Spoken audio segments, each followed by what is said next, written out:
So, Om Ganatimananda Shagaranjanam Shlagaya Shulam I offer my respectful obeisances under the lotus feet of my spiritual master, Divine Grace A.C. Bhaktivedanta Swami Srila Prabhupada, who so kindly opened my eyes with the torch light of knowledge while I was blinded in the darkness of ignorance. So next we're going to talk about something called Radha Kund. Now, Kund is a lake. And Radha, of course, everybody knows who Srimati Radharani is. It's the lake of Srimati Radharani. So, it is actually the appearance day of Radha Kund today. Actually, it was midnight last night. And so, some of you may be wondering, because you may have heard that Radha Kund appeared on the Maholastami during Kartik. So here is the authorized information, which Srila Jiva Goswami, actually let's talk about the 6 Goswamis. Lord Chaitanya Mahaprabhu, who appeared over 500 years ago. Someone's phone, please. Phones are up. So, okay, thank you. Phones off. Everybody keep your phones off. If your phone rings, you're giving them $500,000 to the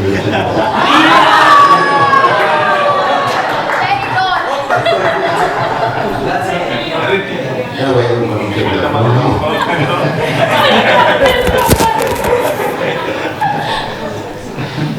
So, anyway,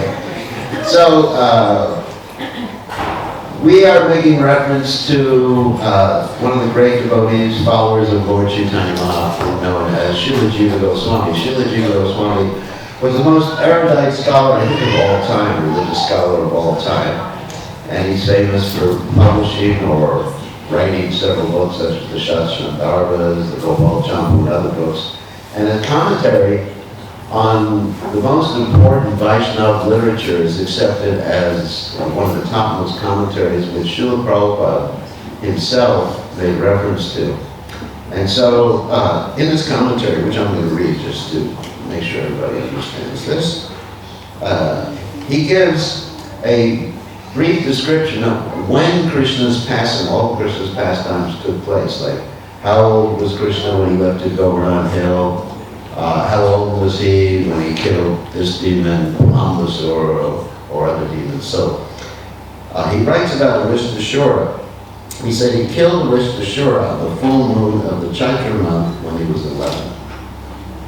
So this is our chart. So it says on the 12th, this is actually the commentary, on the 12th lunar day of Gaura Palguna, he killed Keshi. On the 14th day, he killed Kamsa. He was not actually 12 years old at the time, but 11 is mentioned at the end of his 9th year. He entered the Ashura period. So this is something that Srila Jiva Goswami talks about, so just to relay any doubts people would have about when Radha Kund appeared.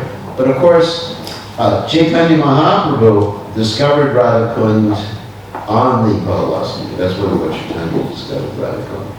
Lord Chaitanya was going around Vrindavan, and he was looking for Radha Kund and Chamakunda, and he found 2 ponds in a paddy field where they grow rice.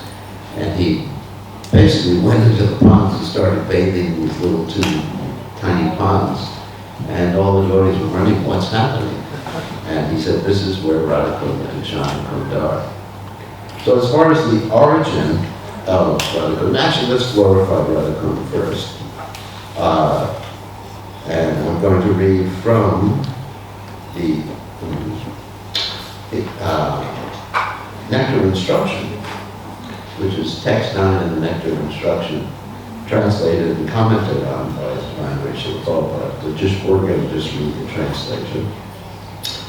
Tatrapi Rasotsava Indranyamudar Paniramanat Tatrapi Govardhana Radhakunda Mihapi Gokula Pate Premanamritham Pavanat Kuryarasya Viratito Giri Tate Sivam Viveki Nakaha And this is describing different holy places, specifically the holy places in Raj.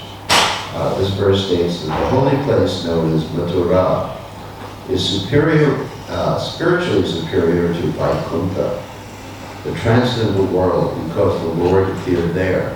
Superior to Mathura, Puri, is the transcendental forest of Vrindavan because of Krishna's Rasa-lila pastimes. And superior to the forest of Vrindavan is Govardhan Hill, for it was raised by the divine hand of Sri Krishna and was the site of his various loving pastimes. And above all, the super excellent Sri Radha Kund stands supreme, for it is overflooded with the ambrosial nectarian prema of the Lord of Gokula, Sri Krishna. Where then is that intelligent person who is unwilling to serve this divine Radha Kund, which is situated at the foot of Govardhan Hill? So let me explain a little bit about Vrindavan, or what's called Raj, the whole land of Raj. That whenever Krishna comes down to this earth planet, he manifests his abode in that particular location.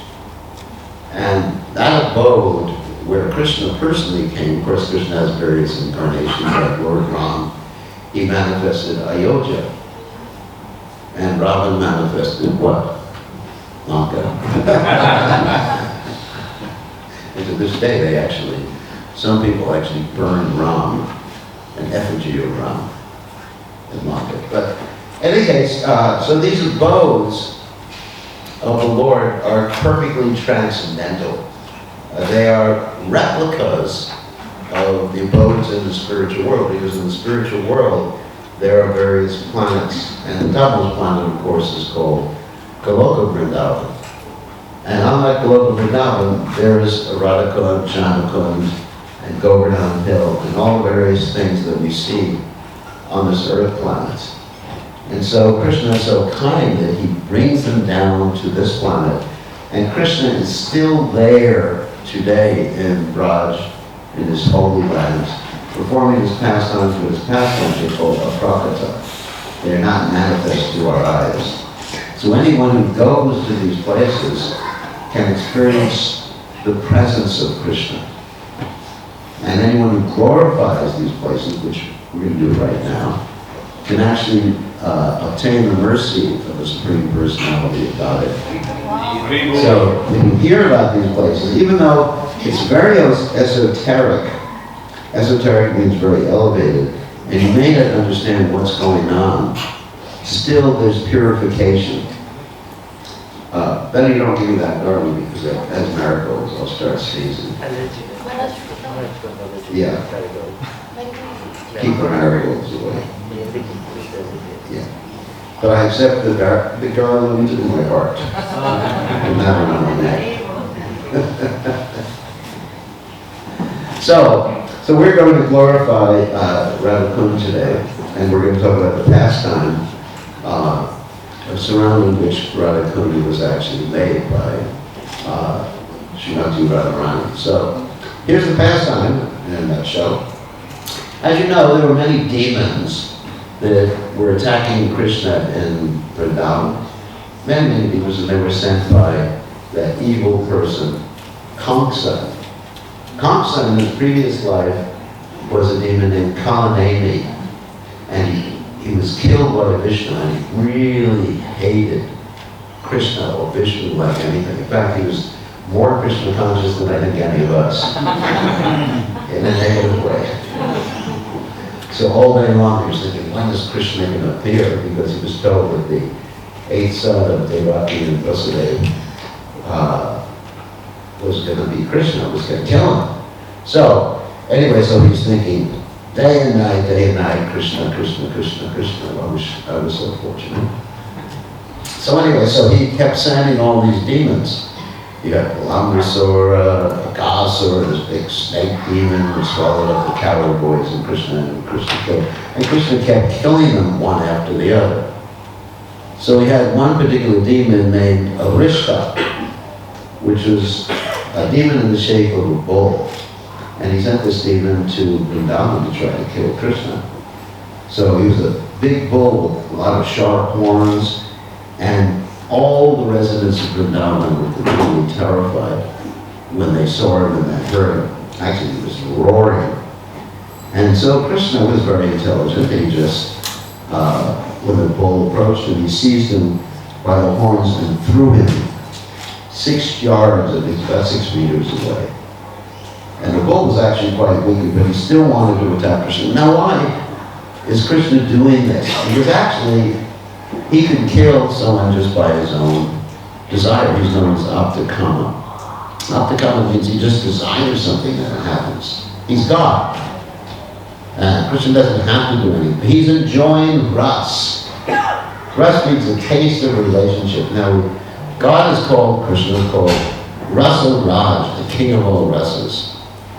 So there's these, as we were mentioning last night and previously, that there are the 5 direct rasas that devotees have with Krishna. They can have a peaceful relationship, in other words, just worshiping God. Oh God, oh Krishna, we appreciate you very much. Please, Om Jai Jagadish Hari. Yeah, you understand what I'm going to say. Please give me this. So they can have a peaceful relationship with Krishna, or they can consider themselves to be a servant of Krishna, Kasharas, or they can be the friend of Krishna, like Arjuna was, or they can be the parent of Krishna, like Yashodamani, or they can be the conjugal lover of Krishna, like the gopis. So, in addition to those 5 rasas, you have these 7 indirect rasas. And Krishna really likes to enjoy them. He likes to enjoy the rasa of anger and chivalry, which is what's being exhibited here. So he's getting angry at the Aristashura demon. And he's enjoying fighting with him. And it's chivalrous because actually everyone's watching Krishna and appreciating his heroic activities. So this demon is dripping with sweat at this particular point.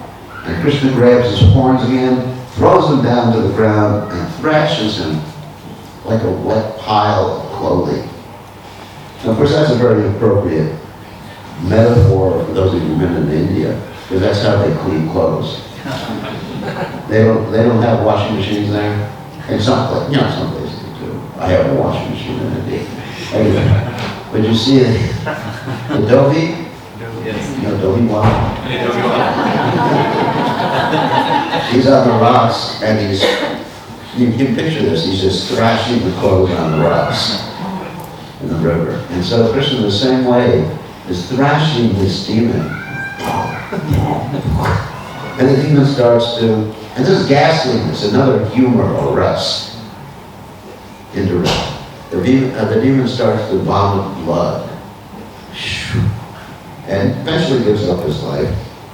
And all the coward boys and everyone begin to glorify the Supreme Personality of Godhead. So, what happened at this particular point, let me get ahead to this. There's actually many details that I didn't tell right now. So, Vishwanath Chakravarti Thakur describes how Krishna was accused of performing a sinful activity. And that sinful activity was killing a cow or bull.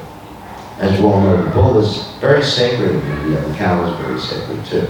Cow is our mother, one of the 7 mothers, and the bull is considered to be our father. Not only our father, the bull is considered to be Dharma, like the personality of religion. In the Srimad Bhagavatam, you have a very nice story about a bull that's being tortured by the personality of Kali. The personality of Kali, that's this age, Kali Yuga. Kali Yuga is an age where people fight for no reason whatsoever, and Manda Samanda Matayo, Manda Bhagya Bhakta. People are unfortunate, short-lived, like that. So this Kali, he's cutting the legs of the bull, and these legs of the bull represent the principles of religiosity. That's cleanliness, mercifulness, truthfulness, and austerity. And there's only one leg of the bull remaining. And that leg is truthfulness, but I don't think that's even remaining now, right? if you read the news, it's much gone. So the bull is held in very high respect because it represents all these different aspects of Dharma. And so what's happening is Krishna has killed a bull. And this is very sinful. Of course, Krishna can't commit sins, and the bull isn't actually a bull, he's a demon. But the gopis get really upset at Krishna. And they tell him, you have killed a bull. Don't go near us anymore. Because you are greatly sinful. You become a yavana. You know, yavana means someone who eats meat, someone who kills animals like that. You will have to undergo atonement. So they're telling God, Krishna, he has to undergo atonement. But you should go to all the holy places in all the three worlds. That's the only way you can atone. And Krishna, this is important, I'm going to read this, very interesting. Why should I have to wander throughout the entire universe? I will at once bring all the countless holy places here and take my path now. Krishna's very tricky. Actually, another time, there's another story where Krishna killed a calf demon, Vasasura, and Krishna brought the manjis to purify himself, and that manjis became the Manasaganga, which they are drugs. And Krishna even had Nanda Devi come out of Manasaganga to prove that that is the manjis. So Krishna said, I'm going to bring all the holy places, so he struck his heel in the ground, and then the holy places all came at Krishna's behest. All the different holy rivers came and they filled what's called Krishna Kund. And they spoke as follows: I am the salt ocean on the ocean of milk. I am the river Sona, the river Sindhu, Tamilparni, Pushkara, Saraswati, Godavari, Yamuna, the great rivers, and the confluence of the rivers of Prayag. That's called the Tripani. So he said, Krishna said at this particular point, I have produced all the holy places. I go bathing in all the holy places in this Sharma Kund. Whereas you gopis have not done anything. You have not performed any pious activities or religious activities for the pleasure of the demigods. So I challenge you. And then the gopis at that particular point said, specifically Srimati Radharani, I must create a better Kund than Krishna. So here you see this like chivalry, this competition. This is spiritual. You know, many times people who are impersonalists think that in the spiritual world there's no activities. In fact, there's no spiritual world, they think. That in the time of liberation, everybody just merges and becomes one. But all the same activities that we have here in this world are present there in the spiritual world in the original pure form. The Gita in the 15th chapter talks about how this world is a reflection of the spiritual world. Now, if you ever seen a reflection is sort of backwards. You know, the right eye is on the left side, and the left eye is on the right side. So if you see Krishna's example in the 15th chapter of the Bhagavad Gita is a banyan tree that's reflected on a body of water. So the branches are going down, and the roots are going up. And of course, the banyan tree has roots and branches known in both directions. You ever see the banyan tree? You can't really tell what's happening. So in other words, that's this material world. You can't really tell what's happening. You know, the most, let us say the most, I don't want to use the word sinful, but the worst activities in this world are the best activities in the spiritual world. For example, in this world, you know, we don't want to see people engage in lusty affairs. But in the spiritual world, Krishna's affairs with the gopis, of course, they're done with spiritual bodies. Krishna is not different from his body. The gopis are not different. They're Satchidananda bodies. So there's no question of having material inequity in the spiritual world. And everything is an exchange of love. In this material world, basically all these relationships are generally exchanges of lust, which is not love, just cheating. You know, I scratch your back, you scratch my back, mutual agreement, business exchange.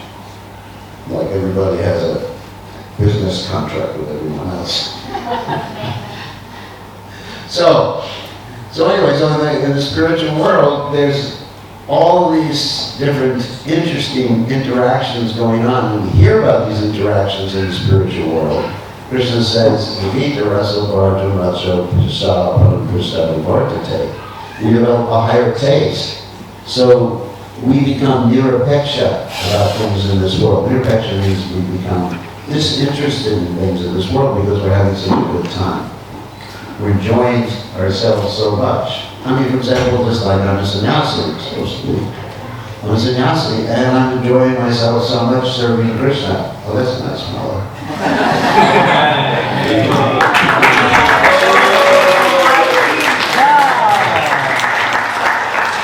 So I'm enjoying myself so much by serving Krishna that I'm not interested in anything else. You know, someone offers me something, a big house or something, I said, what am I going to do with it? Plus, I don't want to pay the mortgage. So I've been doing the same thing for 50 years, and it's blissful, it's enjoyable. Simply by hearing Krishna's pastimes like this. The Bhagavatam has a very interesting verse, the first 10th canto, first chapter, text 4.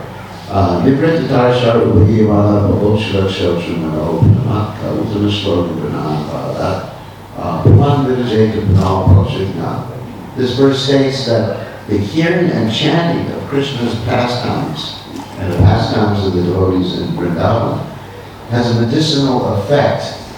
It cures the material disease. All the problems we have in this world, they become minimized in the sense that where our consciousness comes to a higher level.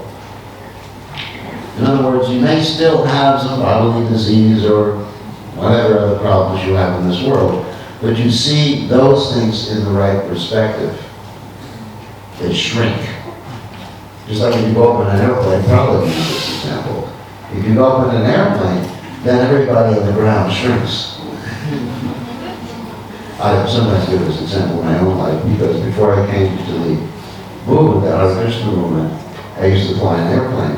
And basically, if my mother was really upset with me and we went up in the airplane, you shrunk my mother so she wasn't stupid.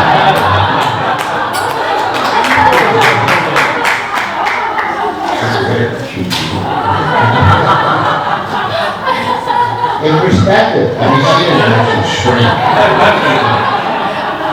So when you hear about these wonderful pastimes, Satam Prasangam Mahaviri Sambhara Bhavanti Vidkarna Vasana Kada, Jajoshandas Japavarga Varmani Shara Rapiravati Rukumeshati.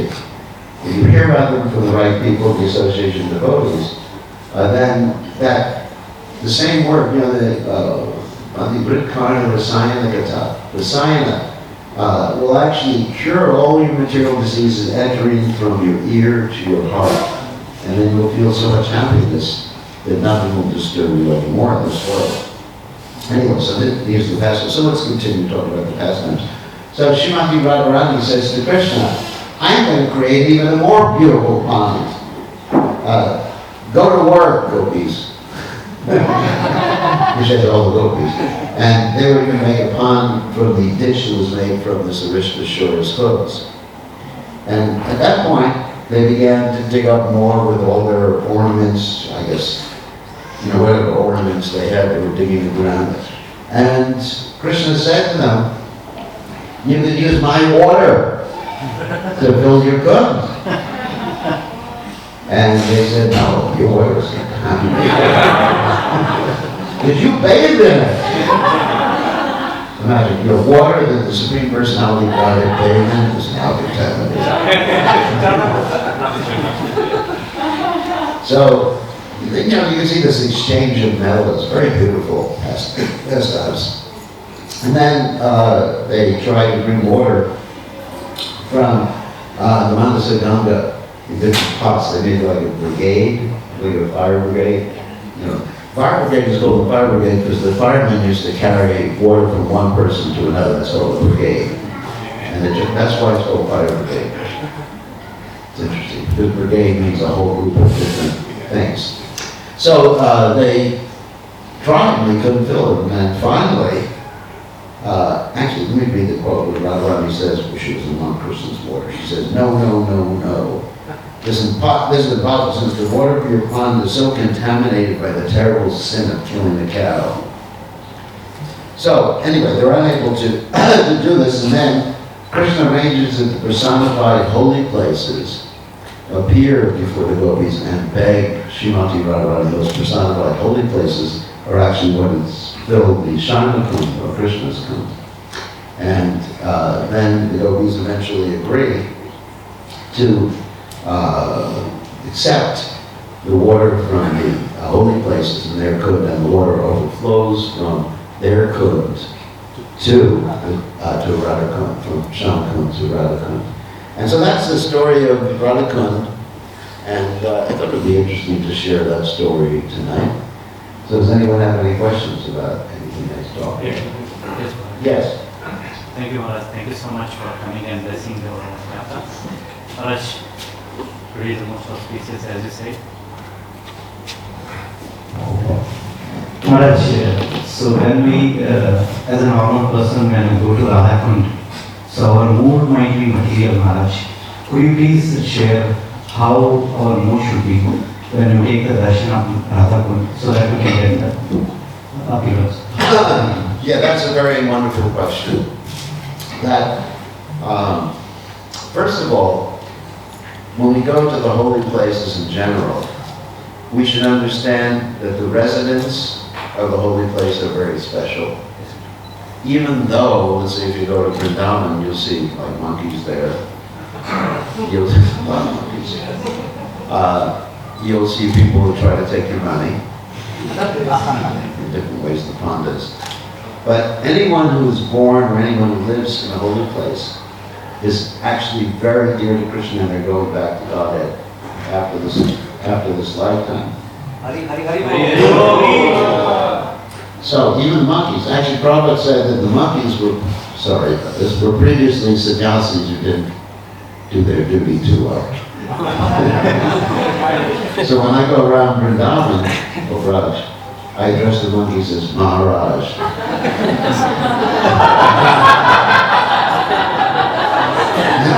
And that way they respect me.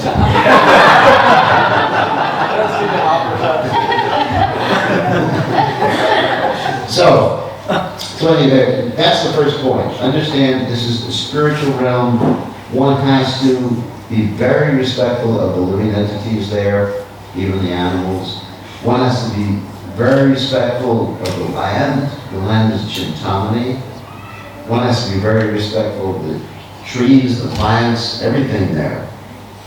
And so that's why it's generally recommended that for most of us, it is not a good idea to spend more than a fortnight in a holy place. Because when you go to a holy place, there's a tendency to take it for granted, to become complacent, and to commit offenses against the holy God. So therefore, that's the first point. So especially when you go to Radha Kund, actually Srila Bhaktisiddhanta Saraswati Thakur stated that we should not stay at Radha Kund. We could stay at Govardhan and we keep Radha Kund on our heads. That awe and reverent mood should always be there. So when I approach Radha Kund, of course the offer obeisances, but I do not bathe, at least with my feet, in Radha Kund. Because Radha Kund is as dear to Krishna as Srimati Radharani is. So we take the water, put it on our heads, and respect Radha Kund. And remember this particular pastime. And we spend time chanting the holy names of Radha Kund, praying for Srimati Radharani for her mercy. Thank you so much. Thank you so much. Thank you. Thank you for the nice question. Who else has a question? So Brajvasis, they got no reaction. No, Brajvasis are on the... Govardhan Prabhu asked the question about Brajvasis. Do they get a reaction for bathing in Radha Kund? or even walking on Govardhan. Because we don't walk on Govardhan. Govardhan is non-different than Krishna. Devotees take Govardhan Shilas, I have Govardhan Shilas, and they worship Govardhan Shilas like the Supreme Personality of Godhead. So basically, for the Brajavasis, they're on a special level. And one should be very, very careful in dealing with them. And Lord Chaitanya Mahaprabhu advised his one devotee, Jagadananda Pandit, in this way. He said, you should not stay in Vrindavan more than 2 or 3 weeks. So even Jagadananda Pandit, who is, in Krishna Lila, he's Satyabhama, he was advised not to stay in Vrindavan. He had a very interesting pastime in Vrindavan. He stayed with Sanatana Goswami.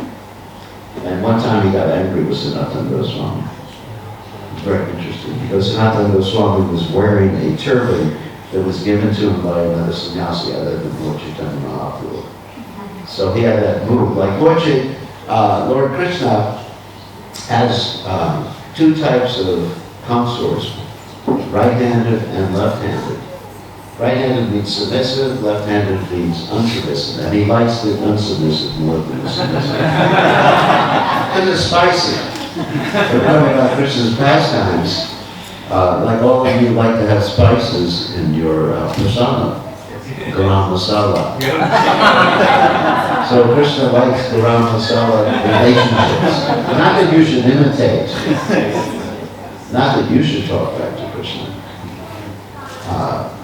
But Krishna loves that sort of relationship. So Jagadananda Pandit, he had that particular good relationship with the Lord. So, yes. I mean, there may be some confusion with the devotees about why are we celebrating Radha today when we celebrate usually in Kartik. Yeah. If you want to talk about Well, I just read the citation. Yes. Okay. Because we accept the understanding of the Goswamis of Vrindavan and their dating of these different pastimes. But we do still honor Radha Kund and Maharaj. Yeah, that's when Lord Chaitanya Mahaprabhu found Radha Kund and Shyam Kund. Yes? I just want to check how can we tone ourselves if we think that we have committed some offense in the dham, and what's the best way to overcome it?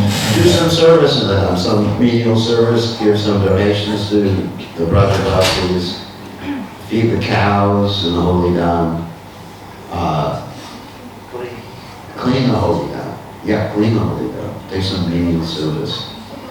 Just like we have a program, myself and some of my disciples have a program cleansing the Govardhan area every day.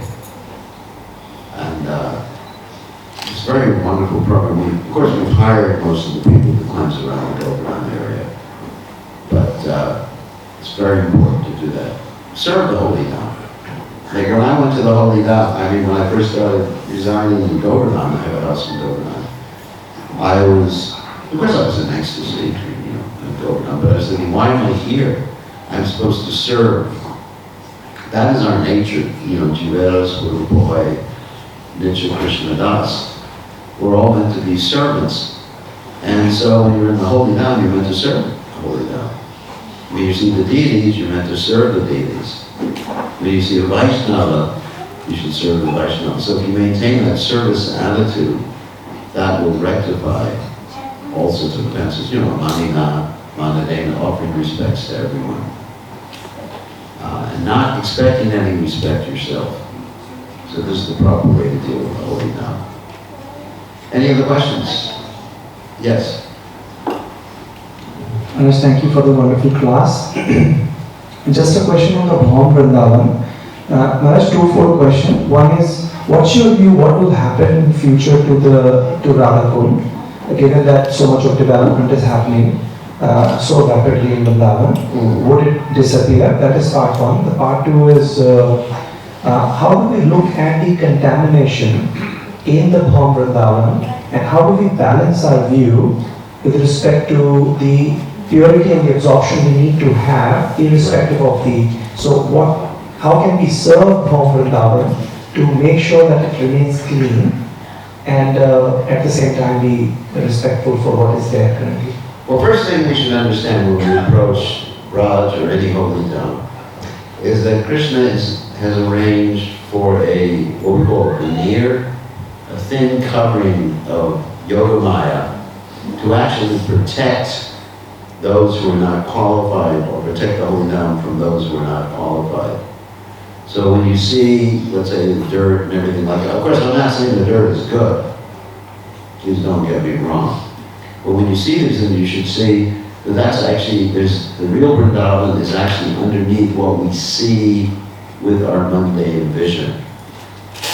The real Vrindavan can be appreciated with devotion. So if one has devotion, you actually see beyond that covering. At the same time, it's mentioned that as Kali Yuga progresses, Radha Kund and Shama Kund will disappear.